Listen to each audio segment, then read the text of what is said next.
നമസ്കാരം. മലയാളി വാർത്ത ഇൻസൈഡിലേക്ക് സ്വാഗതം. അമേരിക്ക നടുങ്ങിത്തെറിച്ച് നിൽക്കുകയാണ്. 1000 വർഷത്തിലൊരിക്കൽ സംഭവിക്കുന്ന ഒരു കൊടുങ്കാറ്റ്. എന്നാൽ ഇക്കുറി ഒരാഴ്ചയ്ക്കുള്ളിൽ അത്തരം 4 കൊടുങ്കാറ്റുകളാണ് അമേരിക്കയിൽ വീശിയത്. അതിതീവ്രമായ കൊടുങ്കാറ്റുകൾക്ക് മുൻപിൽ അമേരിക്ക തരിച്ചു നിൽക്കുന്നു.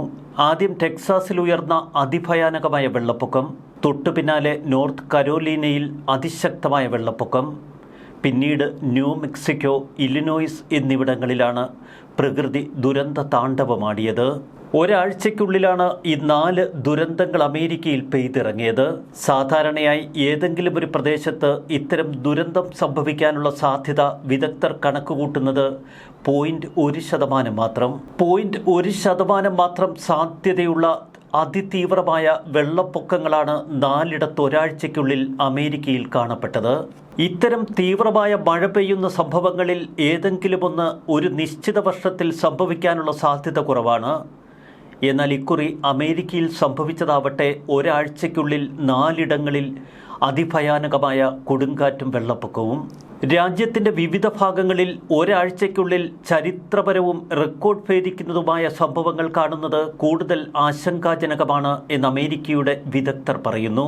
കാലാവസ്ഥാ വ്യതിയാനമാണ് ഇത്തരം ദുരന്തങ്ങൾക്ക് കാരണമെന്ന് വിദഗ്ധർ പറയുന്നു.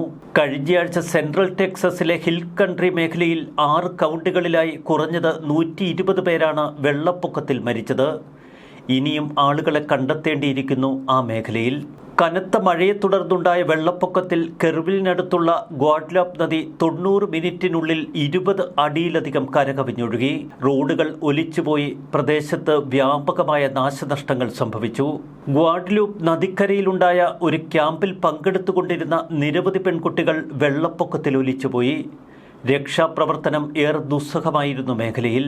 എന്നാൽ തൊട്ടടുത്ത ദിവസം, അതായത് ഞായറാഴ്ച, ഉഷ്ണമേഖലാ കൊടുങ്കാറ്റ് ചാൻഡൽ വടക്കൻ കരോലിനയുടെ ചില ഭാഗങ്ങളെ വിഴുങ്ങി.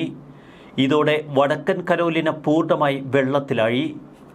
തുടർന്ന് സംസ്ഥാനത്തിൻ്റെ മധ്യഭാഗത്ത് വ്യാപകമായ വെള്ളപ്പൊക്കം റിപ്പോർട്ട് ചെയ്യപ്പെട്ടു. ചില പ്രദേശങ്ങളിൽ 24 മണിക്കൂറിനുള്ളിൽ ഏകദേശം 12 ഇഞ്ച് മഴയാണ് പെയ്തിറങ്ങിയത്. വെള്ളപ്പൊക്കത്തിൽ മരിച്ചവരുടെ എണ്ണം പ്രാദേശിക ഉദ്യോഗസ്ഥർ ഇപ്പോഴും സ്ഥിരീകരിച്ചിട്ടില്ല. ഇപ്പോഴും പ്രദേശമാകെ വെള്ളപ്പൊക്ക നിരീക്ഷണത്തിലാണ്. സമാനതകളില്ലാത്ത ദുരന്തമാണ് അമേരിക്കയുടെ 4 തുടർ ദിവസങ്ങളിൽ ആവർത്തിച്ചത്. ചൊവ്വാഴ്ച ന്യൂ മെക്സിക്കോയിലാണ് ദുരന്തം സംഭവിച്ചത്. അൽബുക്കർക്കിയിൽ നിന്ന് ഏകദേശം 180 മൈൽ അകലെയുള്ള വിദൂര പർവ്വത ഗ്രാമത്തിലുണ്ടായ വിനാശകരമായ വെള്ളപ്പൊക്കത്തിൽ 4 പേർ മരിച്ചു. അതേ ദിവസം തന്നെ ചിക്കാഗോയിൽ ഗാർഫീൽഡ് പാർക്കിൽ വെറും 90 മിനിറ്റിനുള്ളിൽ 5 ഇഞ്ച് മഴ പെയ്തിറങ്ങി. ഇത് നഗരത്തിൻ്റെ പടിഞ്ഞാറൻ ഭാഗത്ത് 1 ദുരന്തങ്ങൾക്ക് കാരണമായി.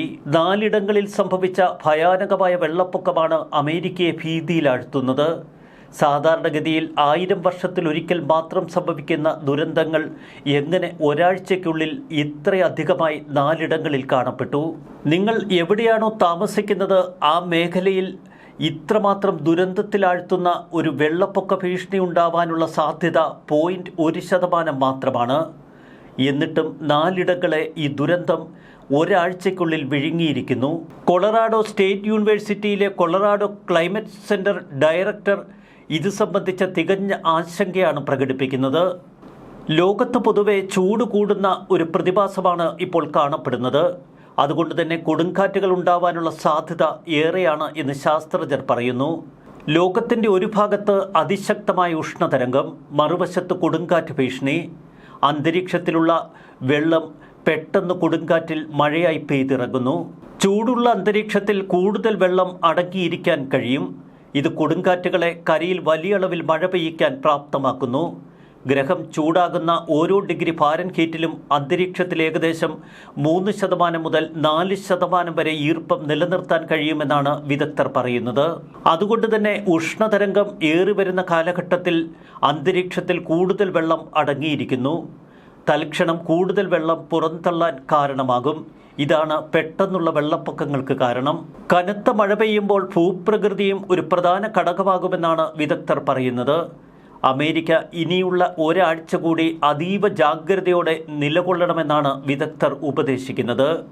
അമേരിക്കയ്ക്ക് എന്തു സംഭവിക്കുന്നു എന്ന് വിശദമായി പരിശോധിച്ച് റിപ്പോർട്ട് സമർപ്പിക്കാൻ വിദഗ്ധരോട് അമേരിക്കൻ പ്രസിഡന്റ് ഡൊണാൾഡ് ട്രംപ് ആവശ്യപ്പെട്ടു കഴിഞ്ഞു. ടെക്സാസ് പോലുള്ള പ്രദേശങ്ങൾ കുന്നുകളും മലയിടുക്കുകളും നിറഞ്ഞതാണ്. അവിടെ പെട്ടെന്നുള്ള വെള്ളപ്പൊക്കമുണ്ടായാൽ രക്ഷാപ്രവർത്തനം പോലും നിയന്ത്രണാതീതമാകുമെന്നാണ് ഇപ്പോൾ വിദഗ്ധർ പറയുന്നത്. ടെക്സസ് പോലുള്ള പ്രദേശങ്ങളിലെ പാറക്കെട്ടുകൾക്ക് മുകളിലുള്ള നേർത്ത മണ്ണ് ഭൂമിയിലേക്ക് എത്രമാത്രം വെള്ളം ആഗിരണം ചെയ്യും. ഇതാണ് പ്രദേശത്ത് വെള്ളപ്പൊക്കം ഉയരാനുള്ള പ്രധാന കാരണം. ന്യൂ മെക്സിക്കോയിലെ റൂയിഡാസോ ഗ്രാമം ഇക്കഴിഞ്ഞ വർഷമുണ്ടായ കാട്ടുതീയിൽ പൂർണ്ണമായി നശിച്ചിരുന്നു. അതിനടുത്താണ് ഇപ്പോൾ വെള്ളപ്പൊക്കമെന്ന പ്രതിഭാസം. കാട്ടുതീയിൽ വലിയ മരങ്ങളും കാടുകളുമൊക്കെ കത്തിയമർന്നു. ഇത് വെള്ളത്തിൻ്റെ ഒഴുക്ക് വർദ്ധിപ്പിക്കാൻ ഇടവരുത്തുന്നുവെന്നാണ് വിദഗ്ധർ പറയുന്നത്. അമേരിക്കയെ തളർത്തുന്ന 4 വെള്ളപ്പൊക്കം, അതാണ് ഇക്കഴിഞ്ഞയാഴ്ച സംഭവിച്ചിരിക്കുന്നത്. എന്നാൽ യൂറോപ്പിലാവട്ടെ പല മേഖലകളിലും അതിശക്തമായ ഉഷ്ണതരംഗം. ഉഷ്ണതരംഗത്തിൽ കഴിഞ്ഞ 10 ദിവസത്തിനിടയിൽ മരിച്ചത് 2300 പേർ എന്ന് പഠനം. പടിഞ്ഞാറൻ യൂറോപ്പിന്റെ മിക്ക ഭാഗങ്ങളിലും ചൂടിൽ അമർത്തിരിക്കുന്നു. ജൂൺ 23-നും ജൂലൈ 2-നും ഇടയിലുള്ള കണക്കാണ് 2300 മരണങ്ങളുടേത്. സ്പെയിനിൽ താപനില 40 ഡിഗ്രിയിലെത്തി. ഫ്രാൻസിൽ കാട്ടുതീ പൊട്ടിപ്പുറപ്പെട്ടു. ബാഴ്സലോണ, മാഡ്രിഡ്, ലണ്ടൻ, മിലാൻ എന്നിവയുൾപ്പെടെ 12 നഗരങ്ങളെ ഉൾപ്പെടുത്തിയുള്ള പഠനമാണ് വിദഗ്ധർ നടത്തിയത്. കാലാവസ്ഥാ വ്യതിയാനം ഉഷ്ണതരംഗം താപനില 4 ഡിഗ്രി സെൽഷ്യസ് വരെ വർദ്ധിപ്പിച്ചതായി ഗവേഷകർ പറയുന്നു. തുടർച്ചയായി ദുരന്തങ്ങൾ പെയ്തിറങ്ങുന്ന ഇതേ US-ൽ കേരളത്തിന്റെ മുഖ്യമന്ത്രി പിണറായി വിജയൻ ഇപ്പോൾ ചികിത്സയിലാണ്. ഇനിയൊരു 10 ദിവസം കൂടി അദ്ദേഹം അമേരിക്കയിലെ മയോ ക്ലിനിക്കിൽ ഉണ്ടാകുമെന്നാണ് പുറത്തുവരുന്ന റിപ്പോർട്ടുകൾ സൂചിപ്പിക്കുന്നത്. അമേരിക്കയെ തകർത്തെറിഞ്ഞുകൊണ്ട് ഇപ്പോൾ കേൾക്കുന്നതാവട്ടെ 1000 വർഷങ്ങളിലൊരിക്കൽ മാത്രം സംഭവിക്കുന്ന ദുരന്തത്തിൻ്റെ വാർത്തകൾ. ന്യൂസ് ഡെസ്ക് മലയാളി വാർത്ത ഇൻസൈഡ്.